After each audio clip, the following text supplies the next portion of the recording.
Bonjour chère Ételloise, bonjour chère Étellois. J'ai souhaité, avant de vous présenter très officiellement mes vœux, j'ai souhaité partager avec vous mon cadre de travail. C'est un cadre de travail que vous connaissez bien et c'est un cadre de travail privilégié. Donc je ne vous apprends rien en vous disant que en face de nous, nous avons l'océan Atlantique et que l'océan Atlantique rentre dans les terres et c'est la Ria d'Etel sur 11 km 500. Ce que je voulais vous dire également, c'est que nous sommes sur le grand site dunaire, donc 18e du nom, reconnu par tous les ministères, et que c'est un site remarquable, le site dunaire préservé, et qu'Etel est la seule zone urbanisée sur ce site. Nous sommes également situés donc sur la zone tampon qui va de l'Aria d'Etel à Arzon, et donc cette zone tampon des mégalithes qui sont en cours de classement à l'UNESCO. Nous sommes à un endroit clé de notre département et pour cela nous comptons en tirer parti. Me voilà rentré dans le bureau du maire. Donc un bureau de passage, bien entendu, hein, j'en suis bien conscient. Je souhaite que mon passage soit le meilleur, surtout pour ma population. Et donc, je vous présente les lieux, hein. C'est à cet endroit que je travaille, bien entendu. Mais je suis entouré d'une façon matérielle par des gens que j'apprécie beaucoup.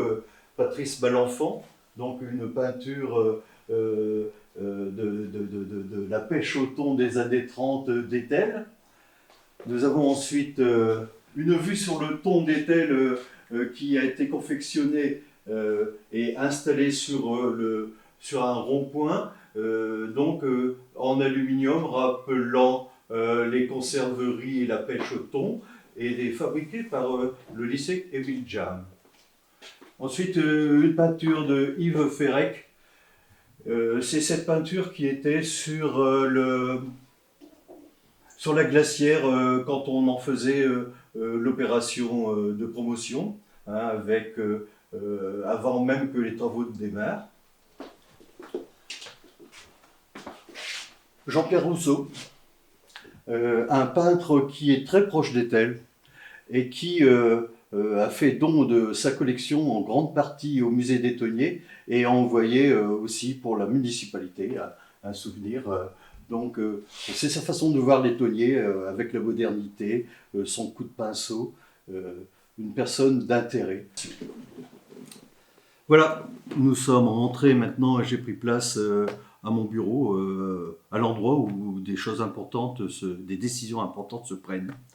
Mais aujourd'hui, c'est le moment des vœux, et la chose importante, c'est de vous présenter à tous et à toutes, bien entendu, mes vœux. Hein.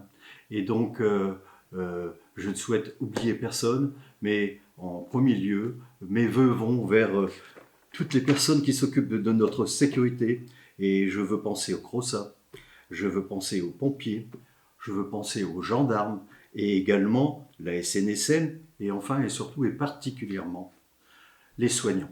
Donc les soignants, on a beaucoup parlé d'eux dans la crise de l'an passé, et puis tous, un peu comme ça, d'une façon, parce qu'il y a tellement de choses qui se présentent dans la vie, on a un peu oublié. Mais aujourd'hui, les soignants sont essentiels et ils nous ont apporté beaucoup. Et je pense que leur vie n'est pas simple. On se joint à eux, on leur souhaite de bons vœux et surtout des solutions par rapport à leurs grosses difficultés. La bonne rencontre entre le docteur Bunel et le docteur Le Carpentier a fait qu'aujourd'hui, on se retrouve à Etel avec 4 médecins. Merci à eux d'avoir bien manœuvré pour créer un cabinet médical. Prochainement en Maison de la Presse, l'ex-Maison de la Presse, avec l'implantation d'une orthophoniste qui fait partie de la population d'Etel, hein, et qui devrait s'installer pour le mois de juin. Un peu plus haut, eh bien, nous avons aussi dans le développement d'Etel, notamment l'implantation dans l'ancien garage Penven, où Julien Penven, qui faisait partie de l'équipe municipale dans le précédent mandat, eh bien, implante des cellules. il y aura une brasserie, il y aura un architecte de marine, une pâtisserie, et lui-même qui aura aussi une activité liée au nautisme. Tout simplement pour dire que, en fin de compte, Etel euh, repart bien, recrée du dynamisme et on a des investissements sur Etel. Les banques le reconnaissent, donc c'est tout à fait favorable. Les feux sont au vert. Et je voudrais parler un peu rapidement, mais immédiatement, d'un sujet qui préoccupe beaucoup les Étellois, c'est la voirie. La voirie, eh bien, euh, grâce à l'arrivée donc de David Lapartien, donc que tout le monde connaît, euh, euh, pas que pour son action politique, mais aussi le président de l'UCI, Union cycliste internationale, eh bien, son arrivée au conseil départemental en tant que président, et puis sa bonne idée d'allouer aux communes de moins de 10 000 habitants, eh bien, d'allouer une subvention de 50 000 euros, eh bien, nous a permis de démarrer un gros programme de voirie. Et je peux vous annoncer que nous aurons le droit, et donc ici c'est déjà en cours et ce sera terminé au moment où vous aurez ces vœux, la rue de la Paix. La rue de la Paix sera refaite. La réfection également de la rue Théodore Botrel, la réfection de la rue de la Fontaine, la réfection d'une partie de la rue Émile Djem et l'aménagement de cheminement de la rue Louis Bougot. Donc cet aménagement, un cheminement piéton en stabilisé dans l'attente de réflexion sur les itinéraires piétons cyclistes. Ça a été une demande des riverains et nous sommes contents d'avoir pu répondre à cette demande. Tout est lié aux subventions et le phénomène qui a été déclenché donc par cette subvention surprise cadeau un peu de fin d'année, eh bien ça nous a permis de redémarrer. Voirie, investissement, gros volet d'investissement. Donc je vous rappelle les différents sujets, notamment nous avons le cinéma, le château de la Garenne, la glacière et donc les lycées également, hein, 2 lycées qui vont être complètement réaménagés avec un bel investissement du conseil régional de 21 millions d'euros, hein, prévoyant derrière ces lycées le passage du GR34, chemin de randonnée, hein, donc GR34 de Bretagne, et également le cinéma qui va être rénové. C'est pour départ des travaux ce mois-ci, avec parce que la convention est devenue complètement obsolète, eh bien, une convention au cinéma dénoncée pour la reconstituer, probablement avec la même association, et avec un objectif d'entente entre l'association et la commune au 30 juin 2022. Le château de la Garenne, eh bien, on a connu quelques soucis puisque on a eu un fissurage, hein, donc et de ce fait, eh bien, on a perdu 6 mois facilement sur les travaux en délai parce qu'il a fallu faire passer les assurances. Un fissurage qui est couvert par les assurances, bien sûr, donc il n'y aura pas de surcoût. Mais donc le château de la Garenne, on espère bien pouvoir le livrer en 2022. Et le château de la Garenne, c'est pour accueillir eh bien, des gens de passage. Et c'est un hébergement supplémentaire à Etel d'environ 15-16 personnes et qui sera géré par le camping. La glacière, très important sujet à Etel, puisque nous travaillons sur la glacière déjà depuis 2 ans. C'est incontournable, pas seulement pour la commune, mais pour les départements, pour la région, pour la France. Le Morbihan n'a pas de site culturel en surnombre. Ça, c'est un site qui va devenir culturel, qui va devenir aussi un pôle d'activité, et donc qui, pour notre département, a sa grande utilité. Personne ne s'y est trompé, et donc préfet, sous-préfet, préfet de région, plan de relance, l'État est avec nous, les ABF, architectes des bâtiments de France, eh bien, nous suivent également. Au niveau de l'abri du canot de sauvetage, tout a été fait un peu à l'authentique.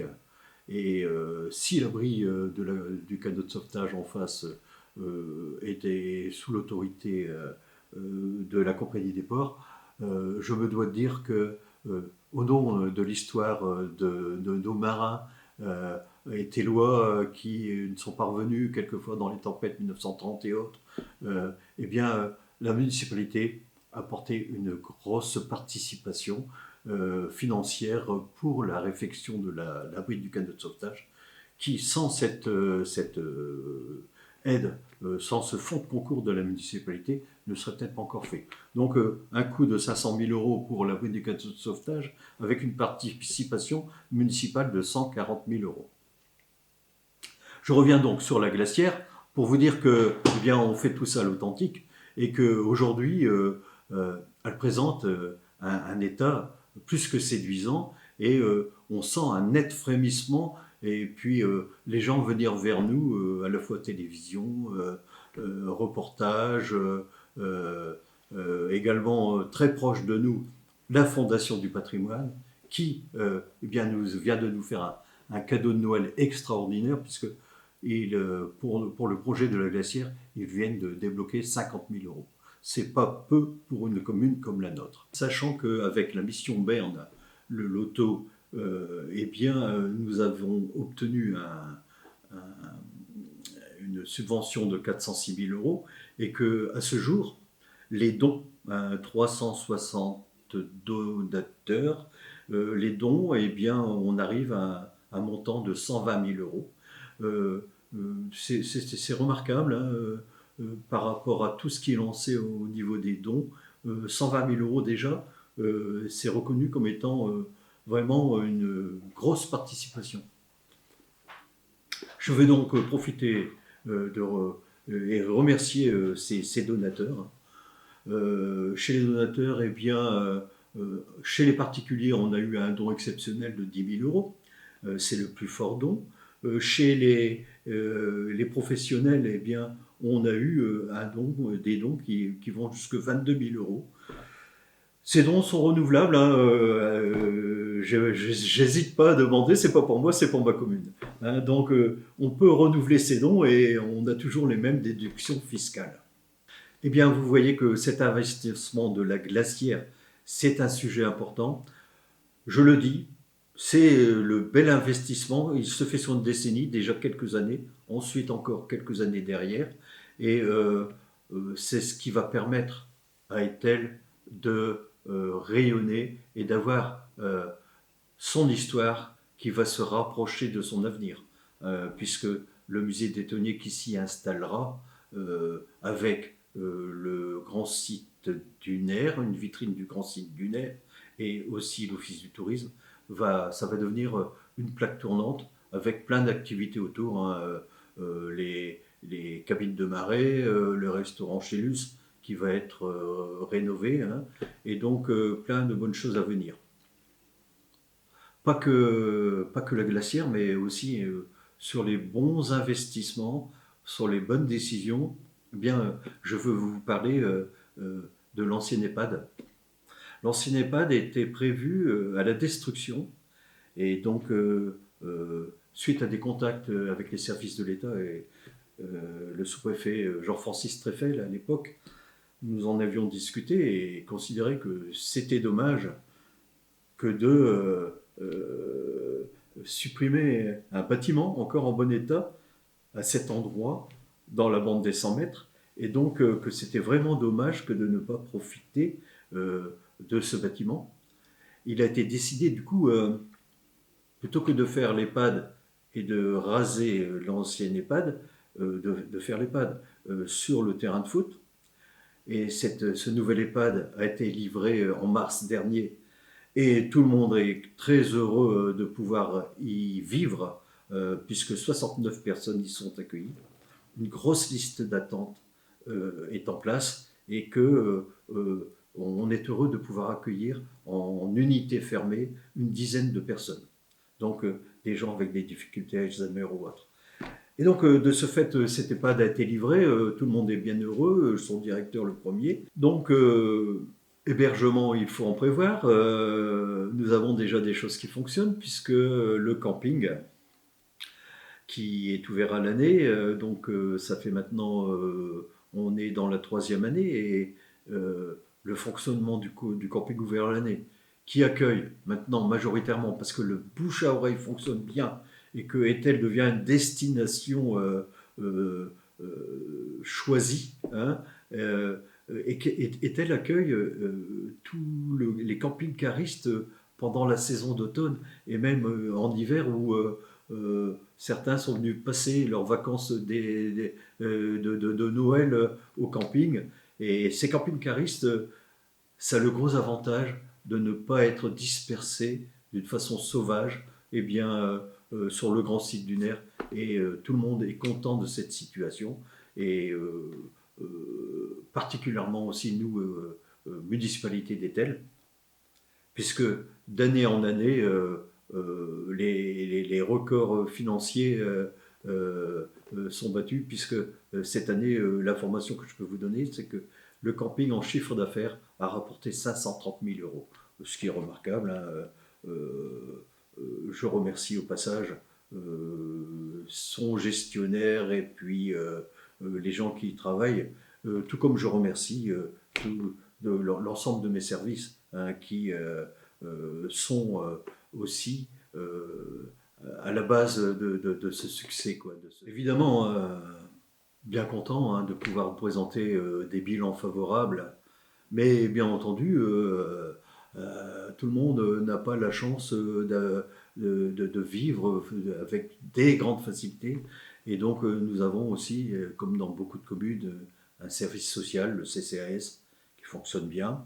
Nous avons environ 30 personnes qui demandent une aide régulière, hein, pour se nourrir, ça existe.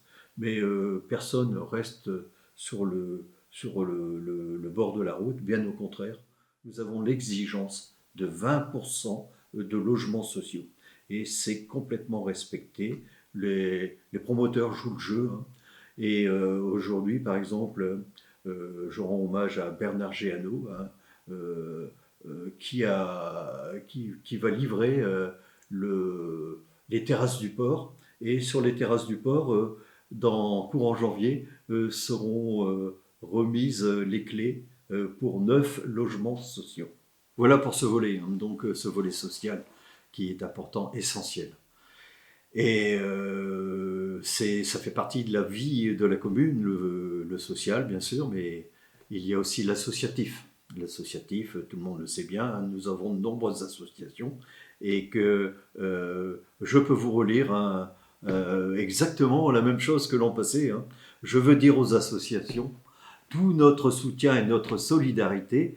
Tout est en place pour une reprise d'activité. C'est ce que j'ai dit l'an passé et c'est ce que je dis cette année. Dès que nous serons en capacité de relancer les différentes manifestations, quand les règles sanitaires nous le permettront. Bon, il m'est impossible de passer en revue toutes les associations, qu'elles soient culturelles, sportives ou sociales, mais je veux les remercier d'être si disciplinées, si sérieuses dans ces moments difficiles que l'on vit, et aussi d'être aussi si dévouées et de laisser aussi tant de temps au service des autres. Une association que je veux citer, qui s'appelle La Classe et qui est en soutien scolaire. Ce sont des gens que l'on ne voit pas, dont on parle peu, mais ils sont présents, ils existent, et merci à eux. À Etel, on a ça également. Maintenant, je vais vous inonder de chiffres. Non, c'est une plaisanterie. Alors, on commence par le plus heureux, hein, les naissances, 8 naissances à Etel. Les mariages, 9. Là, c'est pas réjouissant du tout, et donc je profite toujours de présenter mes vœux, évidemment mes vœux de bonheur aux uns et aux autres, et je pense aux personnes qui ont perdu des proches, et donc 63 décès cette année, hein. Et donc encore une fois, je partage la tristesse de tous. Et 7 Pax cette année, hein, Et une bonne nouvelle, par contre, la population augmente raisonnablement.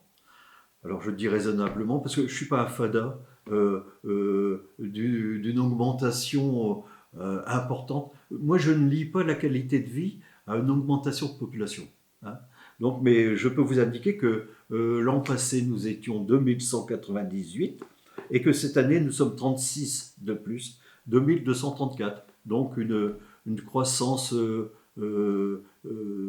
régulière, mais bien encadrée, bien dominée. Il ne s'agit pas de se retrouver avec des populations trop importantes qui ne permettraient pas de garder notre sérénité à Etel. D'autres chiffres, l'urbanisme. Donc, nous avons eu cette année 26 permis de construire, 5 permis de démolir, 102 déclarations préalables de travaux. Ça, c'est bien pour les entreprises, hein. C'est en progression par rapport à l'année précédente. 157 certificats d'urbanisme et enfin 105 déclarations d'intention d'aliéner. Quand il y a une déclaration d'intention d'aliéner, c'est qu'il y a une vente. Voilà, donc on constate qu'il y a un gros renouvellement à Etel et que c'est très dynamique. Après, quand il y a des mouvements comme cela, il y a au passage des taxes qui rentrent dans la caisse de la commune. On ne peut pas être contre ces mouvements d'urbanisme. Capacité d'autofinancement. Eh bien, une capacité d'autofinancement, je ne voudrais pas être trop technique, mais en fonctionnement, ce sont les recettes moins les dépenses. Et donc, une capacité d'autofinancement, ça se règle un peu fonction de ce qui est fait dans la commune. Et comme on souhaite avoir une commune très propre, aussi bien entretenue, eh bien, on a aussi du personnel et donc des heures à la fois. Et comme on est une commune de proche de bord de mer, eh bien, on a le besoin d'avoir des policiers municipaux le samedi, le dimanche, les week-ends et autres. Donc ça a un coût. Ça a un coût. Mais nous avons toujours une capacité d'autofinancement positive. Et puis, on ne s'arrête pas qu'à la CAF, comme on dit, mais surtout, on essaye d'obtenir des subventions venant de l'extérieur. C'est un peu ce qui fait la force d'Etel, de savoir capter des subventions, d'intéresser différents organismes. Je le rappelais tout à l'heure, la Fondation du patrimoine, l'État, le département, la région, et donc de savoir capter ces subventions dans ces organismes qui nous permettent également de faire beaucoup d'investissements. Mesdames, Messieurs, avant de clôturer ces vœux, je souhaiterais avoir une pensée pour ma famille, mon épouse, mes enfants. Eh bien, je suis bien encadré et ça me donne la possibilité d'être à disposition de la commune d'Etel quasiment à 100%. Et la vie d'un maire, c'est pas simple, mais le fait d'être aidé de façon proche, à la fois par ma famille, mes collaborateurs, alors j'entends par là les adjoints, les délégués, les conseillers municipaux, qui, je ne peux pas les présenter aujourd'hui parce que on est toujours dans des vœux qui sont malheureusement, qui manquent de proximité. Eh bien, je veux que vous sachiez que je suis très aidé, hein, et donc ça ne m'est pas difficile de mener ce mandat et ça me fait vraiment plaisir de pouvoir être à votre service.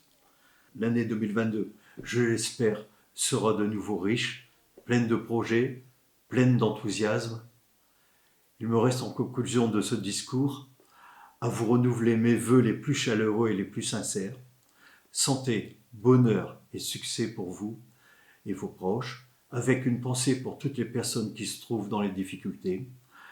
Soyez heureux, entourés de vos proches, soyez heureux dans notre belle commune d'Etel. Merci. Voilà, je suis allé rechercher l'écharpe de mer là, qui est toujours à proximité. Eh bien, tout simplement parce que on est quand même dans un pays de rêve, euh, euh, dans un département de rêve, une région de rêve.